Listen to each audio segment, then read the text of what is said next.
అలానే మిస్సెస్‌లో రష్మిక మందన్న, విజయ్ వీళ్ళిద్దరూ హీరోస్ పేరుతోటి రాజస్థాన్‌లో అంగరంగ వైభవంగా మ్యారేజ్ చేసుకున్నారు.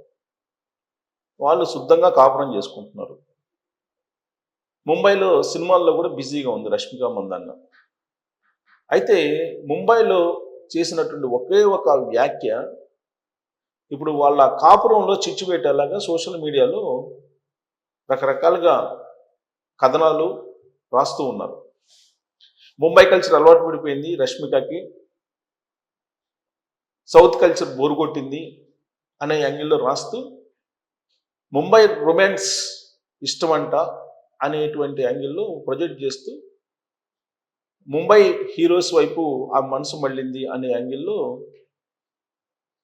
నేషనల్ క్రష్ రష్మిక మందన్న మీద రకరకాలుగా సోషల్ మీడియాలో కథనాలను అల్లేస్తూ ఉన్నారు. ఇందుకీ ఏ సందర్భంలో అంటే మిషన్ మజ్ను అనేటువంటి సినిమా. ఈ సినిమా సాంగ్ రిలీజ్ సందర్భంగా ఆవిడ స్పీచ్ ఇచ్చారు. మాట్లాడుతూ అసలైనటువంటి రొమాంటిక్ సీన్స్, రొమాంటిక్ సాంగ్స్ బాలీవుడ్లోనే ఉంటాయి. సౌత్లో mass masala, item songs, dance numbers ఇవే ఉంటాయి. అసలైనటువంటి రొమాన్స్ బాలీవుడ్దే అని చెప్పేసి ఆమె వ్యాఖ్యానించారు. ఆ వ్యాఖ్యానాన్ని పట్టుకొని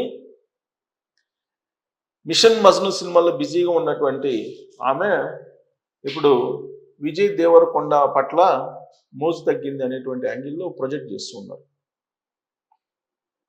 కానీ ఆవిడ నేను సౌత్ని కించపరచలేదు అని చెప్పి వివరణ కూడా ఇచ్చారు.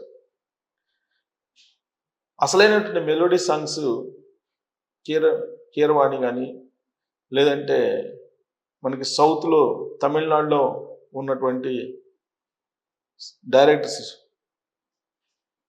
అనేక మంది ఉన్నారు, ఇళయరాజా, రెహమాన్, వీళ్ళు ఇచ్చేటువంటి ఇంప్రెస్ చేస్తాయి. కానీ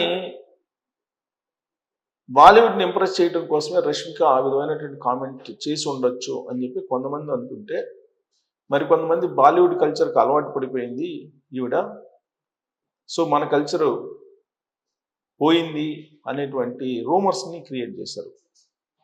అయితే ఇప్పుడు రష్మిక యాక్చువల్గా విజయ్ దేవరకొండతోటి పెళ్లి చేసుకున్నారు. తర్వాత ఆనంద్ దేవరకొండ అతని సినిమా ప్రమోషన్స్ కూడా ఈ మధ్య వచ్చారు.